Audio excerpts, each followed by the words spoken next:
e aí até uma dúvida que eu tenho para questionar vocês. Pensando nos nossos boletos, que eu acho que é isso que o povo quer saber. Isso que define a Todos estão preocupados com o boleto. Eu acho. Quer dizer, eu acho. Eu acho que o boleto pesa assim de uma maneira absurda. Assim, na relação da Rússia, você não faz ideia. Quando chega o boleto dia 5 de outubro pra pagar, irmão, eu penso na hora no Putin.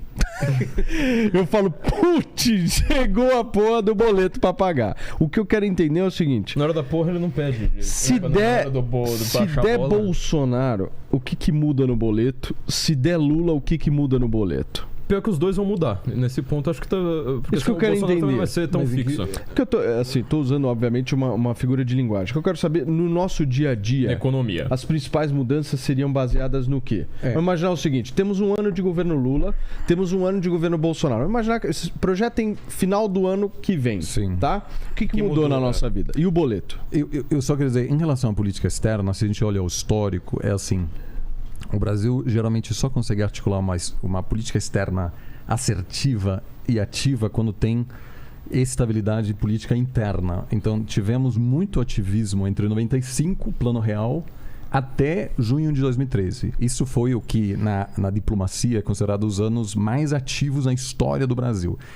Evitou golpe de Estado no Paraguai em 96, negociou um acordo de paz entre Equador e Peru em 95, liderou a resposta inicial ao golpe de Estado contra o Chaves, liderou missão de paz no Haiti, virou membro do BRICS, etc. Tudo isso só funciona quando os presidentes não precisam se preocupar com impeachment. Desde 2013, todos os presidentes tiveram que se preocupar com o impeachment. Todos enfrentaram, a Dilma até sofreu impeachment, mas os outros também ficaram numa situação de fragilidade interna. A não ser que o próximo governo resgate uma estabilidade interna tipo 2000 até 2013, não vai haver muito ativismo lá fora. Isso não importa a esquerda ou a direita, porque existe também interesses que vão além da ideologia, ou seja, é claro que existe um pouco na retórica, se o Lula for eleito, ele vai fazer uma viagem para alguns países de esquerda, etc. Mas isso, o principal, o que move a política externa são questões econômicas. E aí, obviamente, o agronegócio pediu para o Bolsonaro parar de atacar a China por uma questão econômica. Claro. E aí, paciência. Foi feito para mobilizar a turma mais radical. E aí, quando a Tereza Cristina falou, olha, o pessoal do agro está pouco chateado, etc. Tira aí o Mourão. Então o Mourão foi embora e os chineses estão felizes da vida. Então, assim...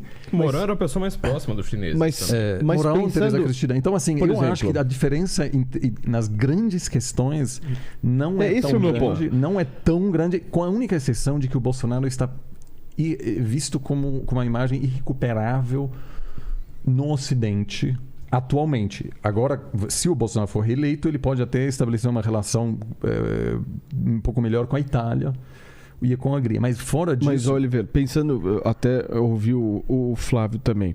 Pensando do ponto de vista, por exemplo, vamos imaginar o Ministério da Economia num governo Lula. O Ministério da Economia, se a gente analisar alguns governos Lula, teve uma política liberal promovida pelo Meirelles. Agora, e pelo Palocci. E pelo Palocci. Agora, exatamente. com o segundo turno, eu acho que o Lula vai se envolver muito no mas centro, o que para mim pega é o seguinte, o que eu quero saber é se a política liberal do Paulo Guedes vai ser continuada, porque essa é uma política que eu acho positiva para o país. A minha preocupação é o seguinte, nós vamos ter um Lula estatizante, nós vamos ter um Lula que, ao invés de privatizar, vai criar mais estatais, nós vamos ter um Lula falando para a base radical dele. É isso que eu estou preocupado. Eu estou preocupado com isso. O Alckmin como vice já não é uma sinalização que isso não vai acontecer? Aí é que está o ponto. Eu não acho que o Alckmin seja uma sinalização de plano de governo, e sim uma sinalização de uma conversa ali, sabe? Ou seja, tem um lado... Tal como a Simone Tebet, você pode reparar, né? A Simone Tebet já estava brincando o tempo todo que ela tem um discurso de falar assim, não, eu sou uma liberal, ela defende Estado na frase seguinte, né? Tebet, de trás pra frente é Tebet também, né? Eu nunca tinha reparado nisso. Caramba, é verdade. Eu vi hoje no Twitter, aquilo fiquei bugado. Ela defende o feminismo e o cristianismo na mesma frase, uma coisa como essa. Eu acho que o Lula, ele sempre teve uma... Aqui o único ponto que eu concordo aqui com o que o Oliver acabou de falar. E aliás, acho que você falou uma coisa parecida. O Lula, ele conseguiu na mesma semana ir no Fórum Social Mundial ser aplaudido e no Fórum Econômico Mundial ser aplaudido. Falando a mesma coisa, praticamente. O cara é o seguinte, Oliver, se você, eu pelo menos interpreto o Lula assim. Se você fala alemão, o Lula vai mostrar pra você que ele é um alemão nato. Se você é italiano, o Lula vai falar pra você de pizza, vai falar... É impressionante. O cara manja fazer isso. Quando eu me refiro que ele é um farsante, é porque eu não consigo identificar no Lula como alguém de esquerda. Eu não consigo. Eu consigo facilmente. Eu não consigo. Não. Eu consigo identificar o Lula como um puta de um cara aproveitador. Um cara absolutamente são duas coisas diferentes. Fake. Ele é fake. Não, mas é ideologia. Mas se o Lula precisar pender pra direita, ele pende pra direita. Se o Lula pender pra esquerda, ele pende pra esquerda. Vamos separar, então. Não, então vamos separar. O que me interessa é o governo dele, não ele. Tudo bem. Ele é muito mais aproveitador. Tanto que ele tava lá governando com a CM, tava governando com o DEM, tava governando... isso. A minha preocupação é essa. Tudo bem. Não, tudo bem. Então, nesse sentido, estamos de acordo. Agora, o que eu acho do Lula é o seguinte. Ele está voltando... É o ponto que, assim, eu não sei se a pessoa... Porque acho que a pessoa agora vai influenciar o governo. Ele está voltando com um discurso revanchista. Tá? Que era um discurso que ele não teve em 2002. Então, em 2002, era o Lula do Duda Mendonça. Paz e amor. Depois foi o Lula do João Santana. Ele não tá mais com essa vibe de, tipo, reconciliação. Não, agora você tem um inimigo, claro, a ser vencido, que é o nazismo do Bolsonaro. Então a gente vai acabar com o quarto Reich que tá acontecendo no Brasil. E contra isso tudo vale. E pior, ele tem o apoio da alta instância do Poder Judiciário. Ele tem apoio da mídia. Então, qualquer medida mais radical do Lula, nesse sentido, eu não estou falando de tamanho de Estado, porque eu não sei se isso vai influenciar ou não. Mas estou falando de medidas radicais de perseguição, de censura, de regulamentação. Você acha que ele vai fazer isso? Entendeu? Eu tenho dúvida. Ele tá deixando tudo claro. E eu acho que o Alckmin, nesse sentido, ele serve muito mais para falar assim: olha, apesar disso, observe internacionalmente como você tá tendo perseguições para tudo quanto é lado. E você ainda tá dizendo que esses países são democracias, não sei mais o que.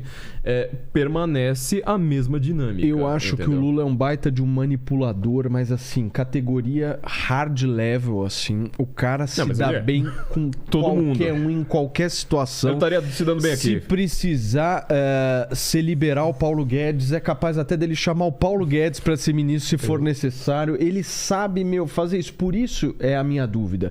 Eu não consigo, porque, por exemplo, se olha para o Bolsonaro, você vê uma certa verdade naquilo que ele pensa. Você pode discordar do Bolsonaro. Por exemplo, eu discordo do Bolsonaro em vários aspectos.